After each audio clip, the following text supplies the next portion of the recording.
Board. Hi everyone, thank you so much for joining us today. Welcome. Here today we're with the Mercer team, and my name's Eva. I'm from the Birchal team, part of the campaigns team here at Birchal, and very soon I'll be introducing you to the founders that we have on our screen. This is the founding team of Mercer. They're here to talk to us about a really exciting investment opportunity. Before we jump into that, first off, I'd just like to acknowledge the traditional owners of the land that I'm streaming in from. Birchal is based on the lands of the Wurundjeri people of the Kulin Nation, and we'd like to pay our respects to the elders, past, present, and emerging. Now, to explain a little bit about who Birchal is working with the Mercer team on their upcoming crowdsource funding offer. Crowdsource funding is a form of fundraising in Australia that allows growing businesses to source capital from a large number of investors through an online platform such as Birchal. This regime will enable Mercer to raise funds from their community and the public at large in exchange for equity in their business. The information and discussion in this webinar is for informational purposes and should not be considered as advice or a recommendation to invest, and Birchal Financial Services will be the licensed intermediary for this offer. Please, we encourage you to do your own research. Always consider the offer document, which will be available from next Tuesday, and the general risk warning before investing. More information about who Birchal is and crowdsource funding in general is available on our website at www.birchal.com. All right, now just a very brief overview about how today's session will run. In just a moment, I'm going to hand over directly to the Mercer team, who you can see on your screen. They'll kick things off with a presentation on this investment opportunity, and that will be followed by an audience Q&A. To submit a question, look to the bottom of your Zoom screen and you will see a little Q&A bubble. Please pop your question in the Q&A box. As we go along, you can start asking your questions now, and we will then answer the questions live after the presentation. We are recording this session today, so if you do have to jump off early for any reason, a recording of this presentation will be sent around afterwards. Anyway, enough of the housekeeping. Without further ado, I want to hand over directly to the Mercer team, and they'll introduce themselves to you right now. So over to you. Thanks so much, Eva, and thank you everybody who has taken time out of their busy days to join us. We really appreciate it. Thank you for your interest in our business. I think we're not going to spend a great deal of time on the intros. My name is Ben. I am the CEO of Mercer and a co-founder. I've got a lot of startup scars. I started my career in management consulting. I've done a variety of things, but I love business. I love this business in particular, and I am very excited to share more with you. Over to you, Sam. I'm Sam. I'm the CRO, so look after the revenue. I come from the industry, so I had about kind of 15, 20 years of experience prior to Mercer within the space, which gives us really good depth of understanding of what we're doing. And yeah, prior to that, I worked in finance. I'm Neil. I am founding investor and advisor. I think I was introduced, Ben and Sam together about 2.5 years ago, so I'm kind of partially responsible for the beginning of Birchal. It's all his fault. And so I'm like Brian, like I said, I'm a founding investor. So yeah. Hi guys, I'm Brian Shanahan. I've always been a lover of merch. Anybody that knows me, whether I was at KPMG, JP Morgan, eBay, Gumtree, Temple & Webster, I've always found merch as a really great product that you can give to employees or to potential customers. They really value it. But I personally have also found it really hard to order merchandise. And guys will talk about it later on, but it used to be trying to find the right sort of the person that did the merchandise ordering, and then the process was really hard. So when I met Sam and Ben and they talked about the opportunity, I was all in, because I really believe this is a huge market. No one does it well in Australia. In fact, people don't do it at all, just about the way that we're proposing or the way that we've been doing it. And I really believe in this opportunity. So I've been in since the beginning as well with Neil, and acting as sounding boards and advisors to Ben and Sam over the last couple of years, and really enjoyed the journey. So I'll now hand over back to Ben. Thanks so much, Brian. So look, we are disrupting what is a huge global market, and it's something you may not have thought much about, but it is enormous. So approximately $127 billion globally. It's roughly $2.2 billion in Australia alone. And it's an industry stuck in the 70s. We are building a platform that makes it really easy for businesses of all shapes and sizes to buy, manage, and distribute merchandise and quality merch that they'll actually want to keep. Now, when Sam and I met, apart from being given cheap pre-landfill junk, is what I would call it, merch when I was in corporate, I hadn't really thought much about merch. And as Sam started to kind of educate me on the industry, I started seeing it everywhere. And if you guys have joined the EOI early, you might feel the same. It literally is everywhere. It's on the sport field, it's at your gym, it's at the coffee, the cafe you go to, your local cafe on the corner. I was running through Melbourne Airport last Thursday, and I'm not joking, probably 90% of the people I saw walking through Melbourne Airport, during business rush hour, were wearing merch. So it really is everywhere. And as I started to, learn more about the issues with it, the structural problems with it, I started to look at the opportunity as kind of a diamond hiding in plain sight. So promotional merch is everywhere, but really how it gets everywhere is the problem that we're aiming to solve.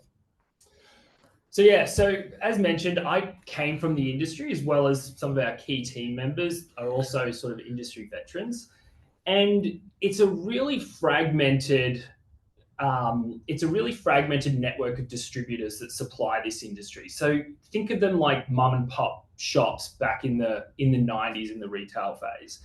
And so you've got this small business supplying all these kind of corporates around the country. So it's extremely fragmented and sort of open for disruption because they are all these micro businesses. And because they are micro businesses, they haven't had the ability to invest and create technology the way in which we have.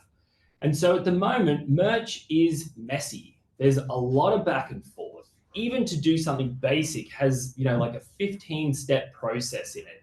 And it's sort of an industry that has justified its existence through needless complexity of its own desire. So we've worked really, really hard to use technologies to shift those complexities out of what the customer sees and deliver them a 5-step process to make the buying journey as easy as it can be. So what once took, up to a week to place an order is something that can be done within 45 seconds now on our platform. And the best part about it is because it's platform driven, we get orders at 2 o'clock in the morning, 10 o'clock at night, Saturday, Sunday.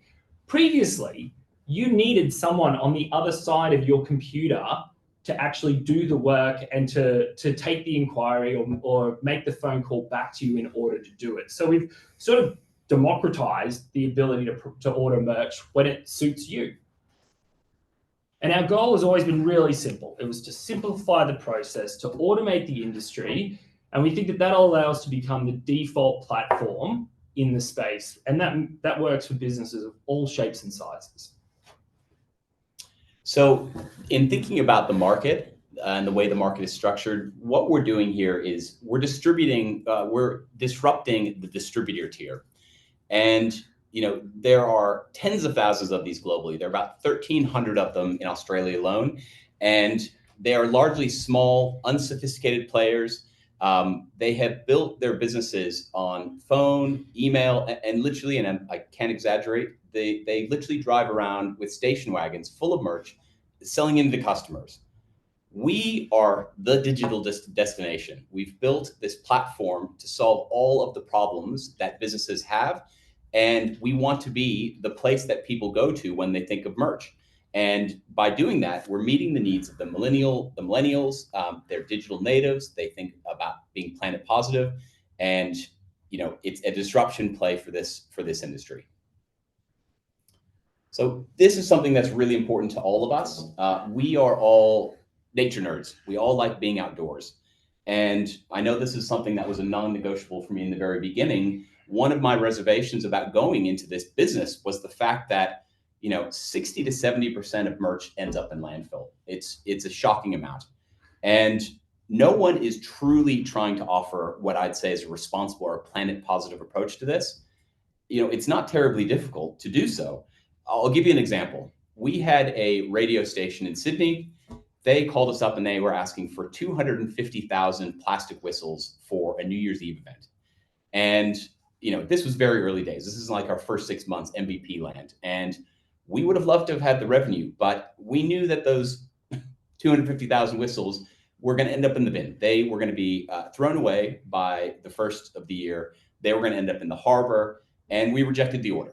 And it was a tough call at the time. And I remember we thought about it, and we just decided it's not the right thing to do. It's not a place that we want to play. And so we decided not to do it. And, all of the time and effort that went to create those products, to brand them, to ship them over here, it just seems ludicrous to us that people would create things that are just made to fail. Now, we like to keep things simple, and our business model is no exception to this.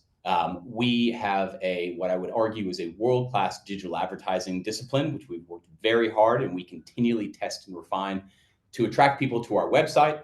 And we try to convert those people into customers. And the more times that we can convert them into customers, we yield more transactions.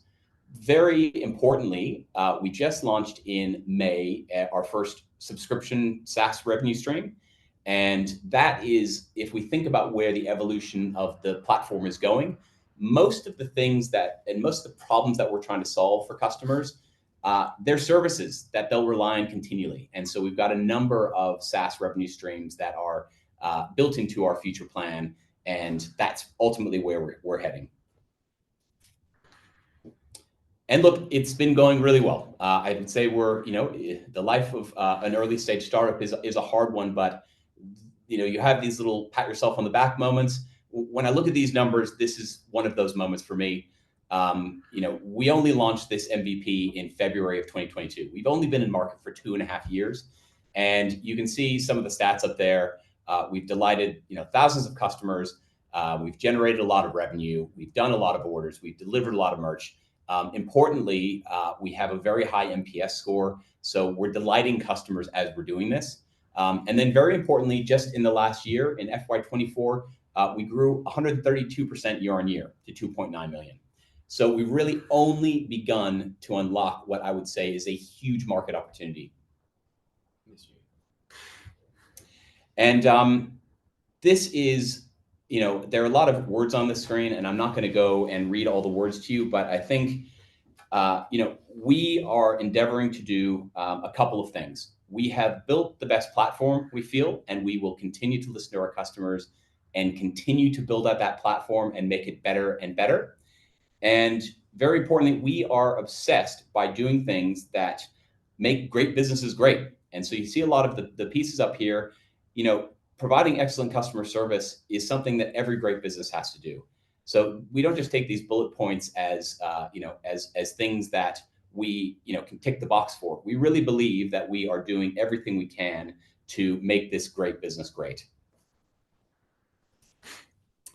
And we have a lot of great customers as a result. There are some big names on this screen. These are all repeat customers. So, these aren't one and dones. These are customers that have been coming back to us, even though, to be frank, we didn't actually go after the large end of the market. A lot of these guys found us through our digital marketing activities. And, the people who are researching and clicking buy, they would much rather go through and have a great, slick digital experience than pick up a phone and, write an email back and forth.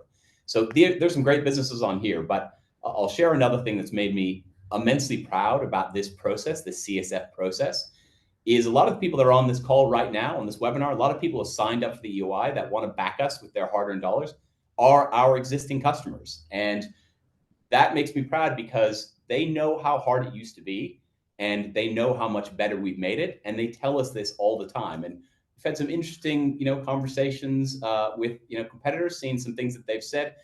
At the end of the day, this is the scoreboard. The customers love what we're doing. We continue to treat them well. We continue to make their lives easier. So what are we doing raising funds? We have built this engine, this marketing engine that again, for a disruption play, we have to acquire customers at a reasonable customer acquisition cost, and we need to do it at scale. And so we've put a lot of time and effort into developing our content strategy, leveraging SEM, SEO. Really, one portion of the use of funds is around customer acquisition growth. We have built a fantastic fire. We want to fuel that fire. And then the next piece is to continue to listen to our customers and build out the features that they want. We're doing a lot of, we are storing and distributing merch on behalf of customers today, but we haven't built it in such a way that it is completely automated. So we really want to build out this set of features that, again, as Sam said earlier, will position us as a default provider. We don't want people to even have to think about the problems that they have with merch. We just want them to end at Mercha, click some buttons, and get the problem solved. Terms of the offer we can't share as of yet, so we thought we'd just put this on screen. Eva touched on this earlier. This is set out in the CSF offer document. The offer period opens noon on Tuesday, and you'll be able to see the finalized documents then. So we encourage you, if you have not already, definitely go to our page on the Birchal website. Make sure you are signed up, because otherwise you will not have access to the offer document. This is an interesting thing, I think, as a longtime retail investor myself and somebody who's passionate about startups and business. Really good question is, what do I need to believe in this opportunity? I hope, if nothing else, you've come away from the fact that it is obvious to us, it's obvious to our customers, it's obvious to our competitors in this market that this industry is ripe for disruption. And look, there are a couple of other innovators overseas that we pay attention to, and we look at what they're doing. But in this market and in Asia Pacific, there are not people that we think are innovating in our direct competition. So I think the market is absolutely ripe for disruption. And the second piece is, can Mercha win the market? I think we've got a great head start. I think we have a fantastic team. This is just 4 of the team. I'm looking at another member of the team over here who is taking some awesome behind the scenes footage for us. We have a tremendous team in place. I'm actually I'm one of the only people on the team that does not have direct industry experience. We have 30 or 40 years of industry experience, just clustered in a few people on the team. It's a deep bench. It's a deep bench. And I think we have the right team. I think we have an excellent plan. I think we are attacking a huge, painful problem for businesses. And I think we can win the market. And I hope you agree. Okay, so this is where we wanted to spend The Q&A part. most of our time. This is hopefully what most of you are here for. Don't be shy. We like questions. We're a practical, friendly bunch. I think at this point, we'll hand it over to you, Miss Eva. And I'd love to hear some questions from the group. Make them hard. Thanks so much, Ben, Brian, Neil, Sam. That was awesome. Such an interesting overview about, not only how Merch is tackling the problem, but what the problem itself is, and the kind of clunkiness of the industry that you're disrupting. I have 2 questions that I would like to ask, and then we're going to kick off straight into audience Q&A. I can see a few questions coming through. Please, to the audience, this is your chance to ask the founding team any of those burning questions. So please pop them in the chat. I think someone has raised a hand, but please pop your question in the chat and we'll be able to ask it out loud, so that anyone that watches this later also gets to learn from your questions as well. But first off, just to kick us off, I want to understand, have any VCs invested in Mercha to date? And if yes, do you know why? Yeah, that's a great question. Thank you for asking. So yes, we have had, so up until January of 2023, the business was bootstrapped. So it was just founders, and then we intersected with a VC. We liked him, he liked us, and so yeah, we have I think 3 VCs that have put money into Mercha early. We actually have one, our lovely friend and advisor Josh. He's actually on the call today, and yeah, Josh, that's probably a good question for you to answer. What do you like about Mercha? Thanks, Ben. So I'm Josh. I'm a partner at Utility Group, investor and advisor of Mercer. There was lots that we liked about the business when we invested a little over 12 months ago. I think first and foremost for us, it's built on the foundations of a really strong team. The mixing of commercial and industry experience creates the foundations to understand exactly the problem that needs to be solved and solve it in a practical and cash efficient way. We really like the fact that the team is building for a future that we believe in. The shift of services and businesses online is absolutely happening. I don't think anyone can argue with that process. And this is in an industry that seems to have been left behind. They haven't bothered to make the move yet. And we've seen that this is now happening through Mercer and that they're able to support and drive that opportunity for people. We see generational changes, people changes, there's less and less time. We want to be able to order things at any time of the day and have it done very quickly. And I'm a person who believes strongly in brand and merch as well. And I don't like the idea of having to pick up the phone in the middle of the day and call someone to get information that I could just get online, or to have to send away an email quote to a bunch of different people and wait 5 to 7 days to hear back before I can do anything. And then lastly, we love that this is a technology and platform play. It makes it infinitely scalable. The opportunities Australia-wide, internationally are all there if you're built on the foundations of technology. And we're very fortunate that in the last 12 months that we've been an investor, you'll have seen from previous slides, the business has been able to grow really quickly, which gives us a lot of confidence going forward as well. So we're exceptionally excited about the future that Mercer holds for us and anyone else that chooses to join the journey. That's awesome. Thanks so much, Josh. Some really unique insights, I think, for everyone watching at home and understanding why you choose to invest in Mercer. We've got some really good questions coming through, so please keep posting them.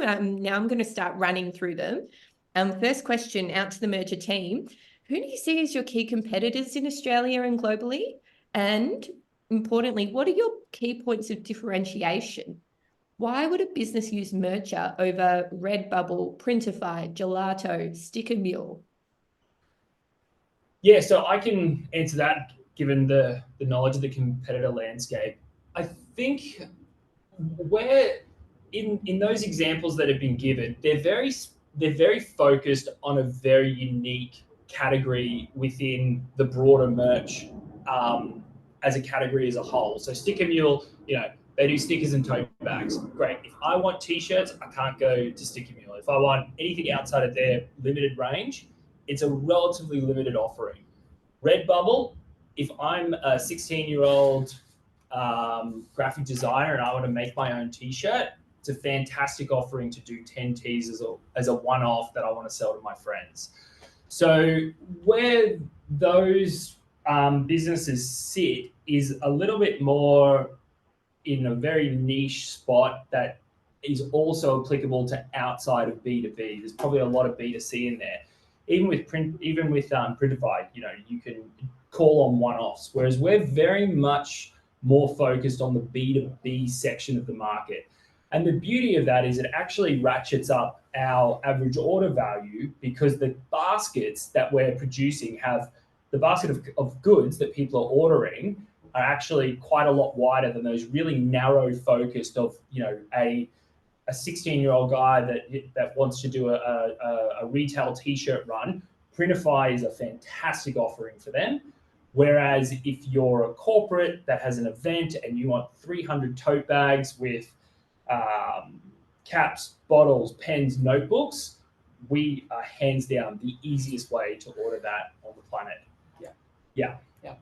And look, I'll expand on that a little bit. We pay a lot of attention to competitors here and abroad. I think if we think about the competitive landscape in Australia, there's kind of two classes that I'd look at. There are people that just are not digital. They don't want to be digital. They are the people driving around in station wagons, right? And frankly, we don't really worry that much about those guys. They don't, we are a digital disruption play. So for those people to go and build a technology platform like the one we've built, they would have to have a plan, they would have to have capital. Like it was not easy and continues to not be easy to build. Yeah. There are businesses in Australia that do have digital presences. Some of them in particular that we pay attention to. Good Things would be one of them. I've looked at Good Things website and it's lovely.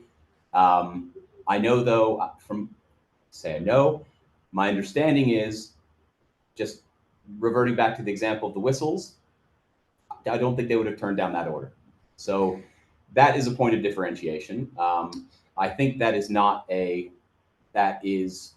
an important part of our proposition, is that if it is on our site, the product has to be made to last and it has to be made fairly. And we take that seriously. So that's a key point of differentiation. If I look overseas, I kind of referred to a couple of innovators that we pay attention to. There are two in particular in the US that we pay a lot of attention to and have so for a long time, really great businesses. One is called swag.com and one is called, not affiliated at all, swagup.com. So not the same types of businesses. They have kind of a different offering. Swag.com, I would say, they started with a more kind of bulk merchandise approach, and they have since expanded that offering in, using technology again to streamline and automate. And they've added, other services like merch packs, for example, which is a service that we offer. Swag Up kind of started with merch packs, and that's been their thing. Merch packs being like, picture a beautifully boxed onboarding pack for a new starter. So those are two examples of overseas innovators that we look at them, a lot of respect for them. We pay attention to them. We look at their roadmap. I think that's a good answer. That's great. Oh, Yeah. sorry. Did you want to add more? No, that's it. Very thorough overview of both the local and global competitive landscape. If anyone has any more targeted questions about competition, please pop them in the chat. I do have two questions kind of about order size. So the first question is, what has been your largest order in dollar amount so far? Yeah, I can answer that. So it was $389,000. Oh, wow. Including GST, sorry. Yeah. So we they've been a fantastic customer, and they've been a they've placed multiple orders. And yeah, that was our single largest. Our probably most interesting was one that came through on a Friday afternoon about 5 weeks into the process, when we were still learning, the market. And he placed an order and checked out with a corporate Amex for $76,000, including GST, and just said he kept shopping because it was so easy. So yeah, they were good ones. But interestingly, and I will just call out, those types of orders don't happen every day. And that wasn't really, again, we built the platform to be able to handle, volume, right? So if you have a team of 10 people, we have a philosophy that Neil has brought to us called inch wide, mile deep. So we're fairly focused on kind of the SME market, the people that, to Sam's point earlier about the industry, are not very well serviced. And our average order value is great. It's about $2,500, but we have I would say, it was 332,000 ex GST. Those don't happen all the time. No. Most of our orders, well, again, if you look at our average, you look at our medium, again, in that kind of $2,000 range. Yeah. Right. Good question. They were our largest. That was the largest. And good question. And we were pretty excited about that. It's fascinating to see the range as well. I think you've half answered this about your average customer spend being about $2,500. The question goes a bit deeper and asks, how is this tracked? What is the percentage of repeat customers? What is your current NPS? And how has this tracked over time? So kind of two parts there. Brian. Yeah. So I think some of this information is actually included in the offer document that will be coming out next week. But I think I can disclose that about 36% of our orders are repeat orders, which is a fantastic sign that our customers enjoy, love what they're getting, they're delighted, and they keep coming back for more. So that's a very positive. And we're seeing that repeat customer behaviour, repeat order behaviour increase from year to year. The other question was in regards to, was it average order value? They wanted to know how we track that information. Yeah, so I think Net Promoter Score, we did do a survey of our customer base, and it had a very positive NPS score, which was actually 88%. But I think actually another indicator, I guess, of how satisfied our customers have been is the reviews, and our scores have been getting 4.8 out of 5.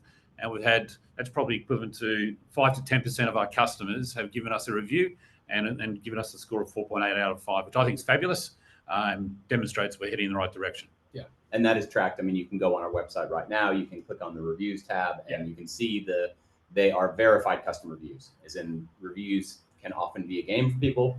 They're not a game for us. So you can go and you can see it there. The data is all there. Interestingly, also the question I think somebody was asking about, how do we track the data to know? And I would say that we track an extraordinary amount of metrics for the business, of which I would say one of my favorite things, and one of the things I've learned from Brian, is just how important tracking all the metrics and how to do it. But maybe do you want to share a little bit about our numbers discipline, because it's strong. Well, look, we track all sorts of metrics. I'm not going to disclose a lot of them now, but we disclose, it's everything from, well, I guess visits to the site, conversion rates, it's average order values, it's repeat customers, it's customer satisfaction scores, it's time to delivery. There's a host of different metrics that we have to look at throughout the process, from before they even come to our website, to how satisfied and they are with the first delivery, and then the repeat purchasing. So there's lots of metrics out there. I think if you don't measure it, you can't improve.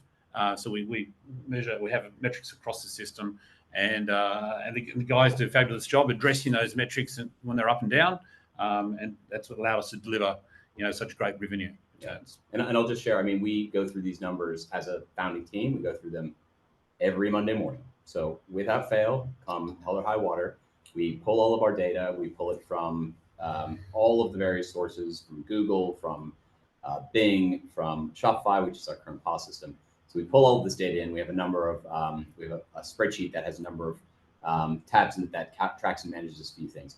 Just as this is just a small insight into some of the things that we discovered through our very robust tracking of numbers. Is we know on average that customers come to us and then they buy roughly 4 months later, right? So businesses on average, and this is our hypothesis from Sam's industry experience, is that customers on average buy merch 2 to 3 times a year.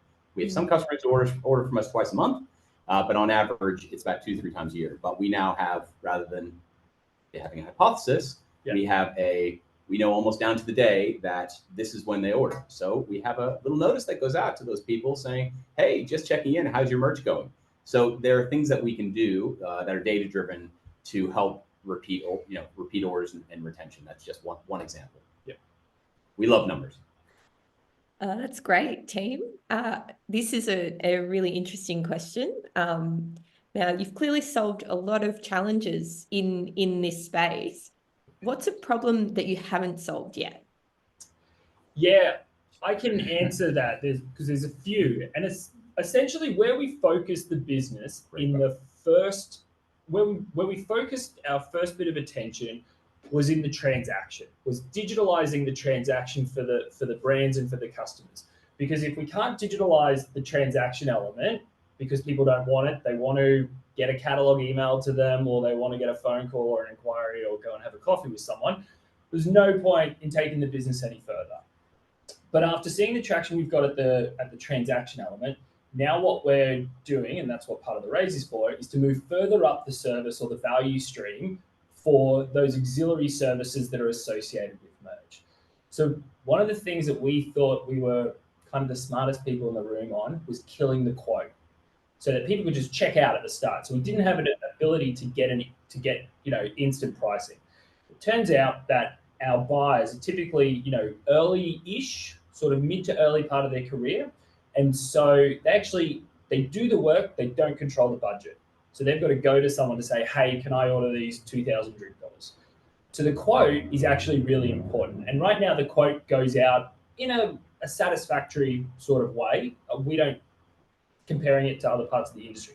So one of the things that we want to do is actually really make that quoting element really sexy, so that when it goes out with the mock-up. You know, the customer doing it can create those kind of beautiful presentations themselves. That's probably one of the first things we want to solve, because that's a genuine pain point that we've actually had feedback on. That great to complete the transaction. You know, we'd love to see that same functionality for getting a quote. That's probably the first one. And then there's a bunch of auxiliary services that we want to add into our platform. Yeah. That makes those auxiliary services easier. Yeah. And I'll go even one step further and say that what you see today, if you haven't already, go to merchant.com.au. It's pretty cool. That is literally what you see. That's step one in the journey. So I love the product and technology. That's the thing that gets me up in the morning. So I get a little bit overexcited about it, as I get told a lot. But we looked at the whole journey that a business customer has to go through, from the time that they start researching all the way through to clicking purchase, whether or not it's the same person who's researching and clicking buy, which sometimes is, sometimes isn't. But when we looked at that and we mapped out the pain points across the journey, we found that was the single biggest pain point. It was the, I literally, while I was mystery shopping customers, I'm not joking, you can do this today if you want. I can challenge you all on the call to do this. I went and logged onto a competitor's website, and I didn't handpick one. I just Googled for something that I'd be buying, and I logged on the site and I clicked a button, and I couldn't purchase. I clicked get a quote, and it literally brought up an email on my screen with a bunch of things that I had to fill in. And I filled them in and I sent it. I didn't hear back for 3 days. The purchase journey was the single biggest pain point. That's why we addressed it first. Second piece, and actually this is something that you don't often see and hear about these sorts of things, because they're just not as sexy, not front-facing stuff. But one of the things that Brian said when Brian started getting involved in the business is our IP is actually going to sit largely on the back end. Okay, it's going to be things that we do that help us to deliver things faster and more accurately than everyone else. And the second piece in our journey was actually building one of those components. We call it PAMS, Production Automation Management Systems, the biggest investment in a technology component up to that point. And it was scary because it was a lot of money to build it. We literally built it from scratch, but it reduced the time that it takes to get an order in production from roughly 90 minutes to under 10. And we've had people come into the business since then who have been in the industry for decades, and they actually couldn't believe it, how fast and easy it is. So that was another piece of technology that we built and delivered. From here, the future roadmap is where, to me, it starts getting really interesting. We talked about, streamlining and automating, but what we really want to do right now, we don't hold any inventory whatsoever. So we are, inventory is not something that we hold, but we do hold inventory on behalf of customers who don't want to have it sitting behind their desk or jammed into a locker, in their office. And we hold those and we distribute them on behalf of customers. But they have to come to us to do it, right? So that's an extra bit of friction. It's an extra thing they have to do, and they shouldn't have to do that. So without divulging too much of the future roadmap, which again, I've been told I can't tell you exactly what we're going to do and when, but we want to make it so painfully easy for customers that they can just go log into a platform. They can see all of the merch they have. They can top up if they need new things, and it's seamless and it's click of a button, that easy. Anything to add, Brian? That's A lot of the roadmap actually is set out in the offer document, so there'll be more details included there. Yeah. And nicely, we launched our first SaaS subscription revenue stream, in May, but a lot of the future view are similar services. They're things that are things that businesses will need on an ongoing basis, and therefore there will be subscription revenue, not transactional revenue. That's great. Like thanks for giving me the overview of the kind of future problems and how you're thinking about that. And Ben, you also referenced what gets you up in the morning, but good follow on, I guess, is what's keeping you awake at night. Live and startup, there's a lot, right? The biggest thing is easily, I'm an entrepreneur and I'm hugely optimistic about life and future.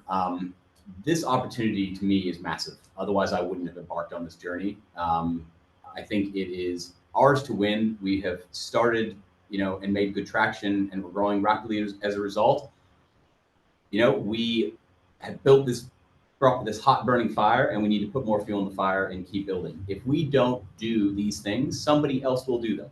Yeah. There are innovators doing these things elsewhere, but I would say there's nobody doing these things in Australia. There's nobody doing them in New Zealand. There's nobody doing them in Asia Pacific. So we need to do this. We need to do it now. This is the opportunity. The time to capture this opportunity is right now. That's the very nature of disruption. Is once you start disrupting, things happen quickly. Yeah, because we're not creating a market is kind of a way to think of it. Every order that we're getting, we're taking from someone else, from an incumbent that can't create a digital experience for those customers when they want a digital experience. So, there's no market that we're creating. Everything is being taken from the incumbents that have chosen to put their stake in the ground in 1998 and leave it there, whereas we don't think that that's the appropriate choice for the digital natives coming through into their buying careers. Thanks so much. I'm going to keep going through some of these questions. First off, why have you decided to raise via crowdsource funding? Great question again. These are awesome questions, by the way. Thank you. Thank you again for taking the time to ask them. Very good question. And I think the simple question is, again, we are a disruption play. We want to build a business as far and fast and wide as we can. And going through the traditional funding mechanisms, you don't often get the exposure to a broader audience like you would get through a crowdsourced funding raise. So we look at this as, yes, of course we want to raise funds. That's important. That adds fuel to the fire. But we also want to have more great customers on board with us. And, I can tell you through this process, we've already acquired some new customers as a result. Thank you. You're on the call to our new customers.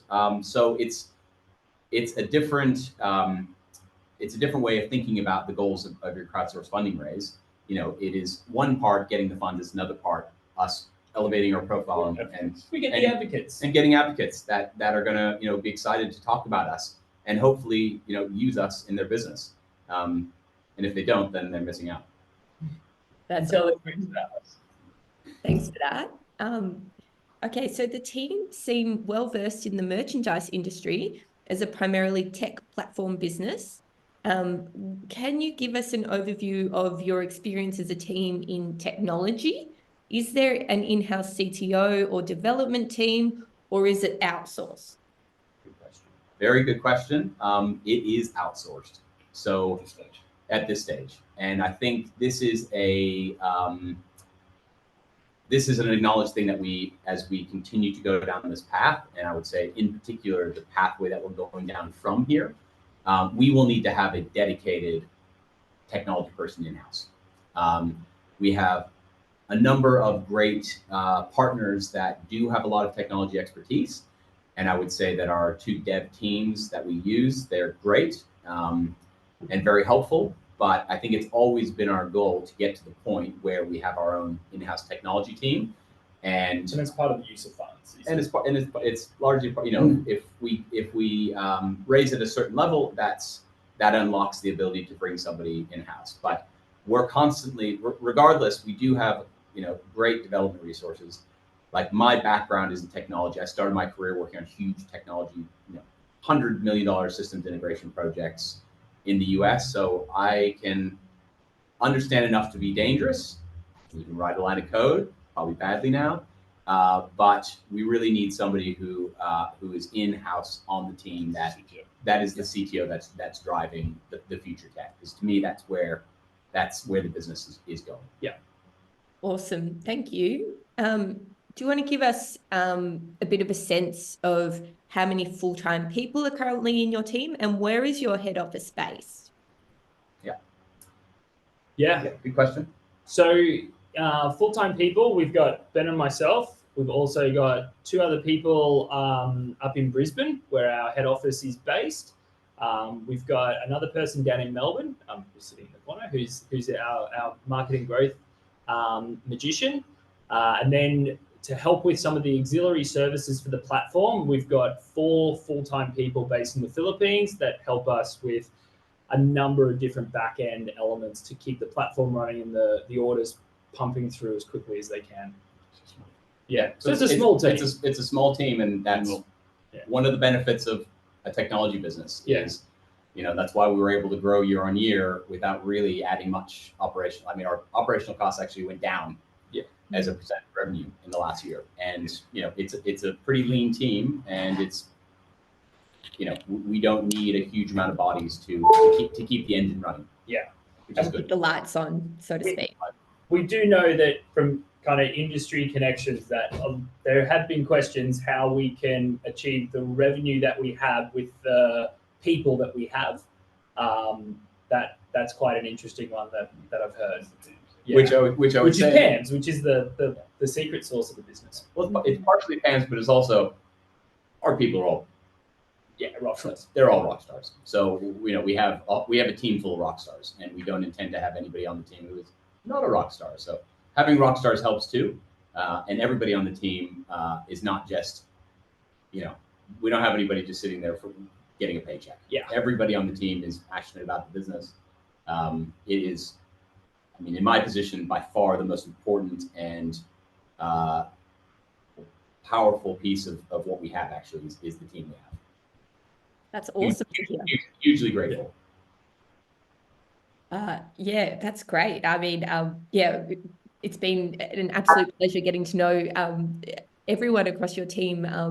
You know, there's so much benefit in being so agile and being able to deliver with such a small team. Final question I have from our audience, and I do encourage, I think we'd have time for 2 more questions if anyone else in the audience sitting there has a burning question to ask. But this last question is, how are you getting in front of the buyer? And how are you getting in front of the buyer given that the person purchasing at a business can vary at every business? That is a really, really good question. I guess I'll start by stepping back and saying, I think we have a fairly healthy understanding of personas, the people that we actually talk to, the person who is, you know, not only the one researching, clicking buy, who's the decision maker. We think a lot about those things. Just as you know, I mentioned before, we have this philosophy of inch wide, mile deep. So we target a couple of industries at this point, because most of our happy paying customers come from those industries. So we understand how the dynamics of those industries work fairly well. And we, as an example, you know, we have a content-led strategy that speaks to not only the person who's researching, clicking buy, but also to the person who will ultimately be making the decision. So we try to create demand generation at the top of the funnel based on those personas, to then get people interested and get them, you know, down to the bottom of the funnel where we generally, once people find us, they generally are pretty excited to use the service. And, you know, again, I don't want to get ahead of myself, but our repeat customer rate and our, you know, NPS scores and everything tell us that you know, we delight our customers once we get them. So, yeah, and you know, if we think about the channels that we pursue, we've tested most of them, and we continue to test the ones that we use most heavily. So we generate demand, you know, at the top of the funnel, mostly in Meta, a little bit in Google. We have quite a defined mix. Google is traditionally, you know, demand capture at the bottom, and you know, we spend an awful lot on Google and Bing. Bing does exist; people do use it, and it actually works really well for us. Yeah. For, you know, a company, we only deal with businesses, as in we are not attracting and do not wish to attract consumers. Bing has been a fantastic channel, so it returns at a much better rate than Google does. And then, you know, we use a service called HubSpot, probably most people are familiar with. That allows us to see not only who's the person who has come through to us, but potentially what company they're from, who are the people in the company that are involved in the purchase process, and how can we reach out to those people. So we do a number of things, and it's not perfect, but we are constantly finding ways to improve and get better at that. Thanks so much. And not, I mean, it's very important to note too that because we are positioning ourselves as the digital destination. One of my hypotheses early days was that there wasn't going to be a lot of digital competition, and we found that to be true. So, there's not a great deal of people in this space. Although, funny enough, when I click on my ads, I didn't see the ads of the people who are on it. But there's not a tremendous amount of competition in the digital advertising space at this time. Yeah. And that will change. Again, when I talk about the opportunity and the fact that we need to grab it, that is changing. It will change. It'll change quickly. So we need to grab the land as quickly as we can. Thank you. Okay, 2 final questions, and then we'll just wrap up with a few comments and wrap up the webinar. 2 questions about your platform. 1, are there any pitfalls in your platform that you're aware of? And 2, how much has the platform cost to build to date? The platform's been about $650 to date. Look, yeah, there are a couple of pitfalls in the platform itself. Like I mentioned before, we can do better things about the way to get a quote and the way that is actually delivered back to the customers. So there's obviously a couple of kind of further up the value chain things that we need to do better. But from a transaction level, and to be able to go on, upload your logo, enter a quantity, and check out, the business runs, the platform runs incredibly well. The main pitfall, given the current state of where it's at, would be because it's got a design element when you're placing an order, doing it on a mobile is a challenge, because there's simply, if you just think of a mobile device, there's just not a lot of real estate on that screen.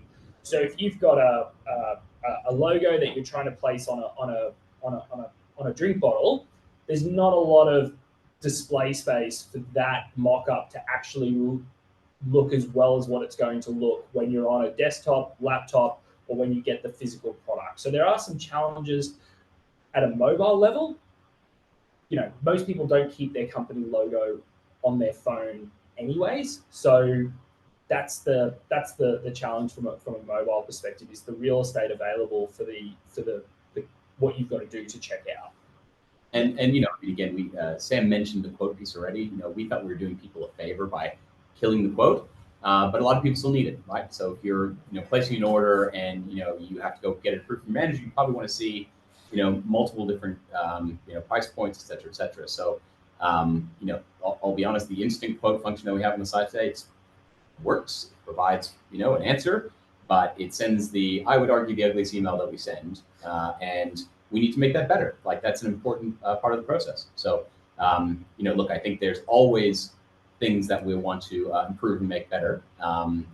And yeah, I think the mobile piece is we have a specific acquisition play for mobile where we try to, instead of getting them to transact simply because the screen is too small, we try to generate a lead instead. But it's hard. And we're never going to be able to solve the physics of the small screen. We will. I'm going to squeeze in one more question, and then thank you to anyone else that has questions. I just want to highlight, this isn't your last opportunity to ask the founders question. Once you register an expression of interest in the campaign, you will have ongoing access to ask as many questions as you need in Birchal's platform via the dashboard. And Ben, Brian, Neil, Sam, they love speaking with their investor base, and so they'd love to have a conversation with you at any further time as well. But just to finish off with a question. There's just a question about the fact that you don't hold on to stock. Where are your suppliers located, and where does production take place? Yeah, so I can answer that. So our supply chain partners, probably 95% of them are onshore in Australia. So the way the industry is structured is a little bit like a reverse hourglass, where you've got about 15 suppliers that make up the bulk of the supply to the industry. There's probably about 60 in total, but 15 are large, sort of $75 million plus companies. AS Colour is a great example. Birchal is another one. Then you've got this massive balloon of distributors, which is the area that we're disrupting. But at the supply chain, essentially most of the products, probably 95% of the products that we get, are sitting blank in Australia at the moment.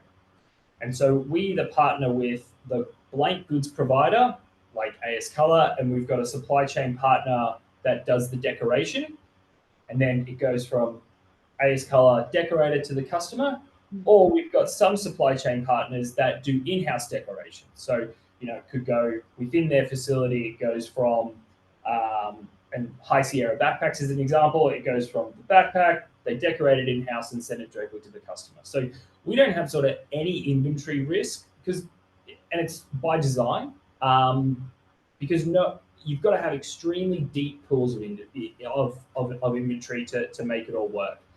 And when you're carrying deep pools of inventory, it's a very different focus than focusing at the customer level. Like, they're two sort of very difficult things to focus on. And we feel that if we delight the customer through a asset-light, digital-focused platform like what we've got, and we plug in the supply chain into that platform, we can then really focus on innovation and how we can make that customer's experience next level. It also gives us the opportunity to, because we don't have the anchor of inventory sitting underneath the platform, that we can take the platform to New Zealand, or we can take the platform to Singapore, or we can take the platform to, say, Hong Kong, and we can plug in the local suppliers within that through our you know, asset-light, digital-focused platform that sits on top of it as the intermediary. Thanks so much. I think that's a great note to end on. That's all we've got time for, but thanks again to Neil, Brian, Sam, Ben, and also to you, Josh, for joining us today. And a big thank you to our audience that's engaged with a really insightful conversation. I hope you've all learned a lot. Hopefully it's just the start of your journey in understanding and meeting Mercher and the team. Now, I mentioned earlier, a recording of this video will be sent around later today. The expression of interest campaign for Mercher, it's currently live and it's closing next Tuesday when they launch their offer. The offer will be live for a 2-week period. So the private offer itself, that will launch specifically to the EOI list next Tuesday. And that list will have access to the terms of the offer, all contained in the offer document, as well as all the financial statements and all the details and missing information that you need to make an investment. So please check that out. Jump onto the profile on the Birchal website and you can go from there. Now, just a note, if you would like to invest over $10,000, you will need a wholesale investor certificate. There are more details about that on Birchal's website, and the team will also distribute some information about that ahead of the offer going live. The early access offer campaign, again, it will open on Tuesday, 3rd of September, and yes, it will be open for 2 more weeks. So any more information, please reach out to the founders directly. They'd love to have a chat. Thank you again for your time this afternoon. And that's all from us. Come join us. Thanks very much. Thank you. Appreciate your time.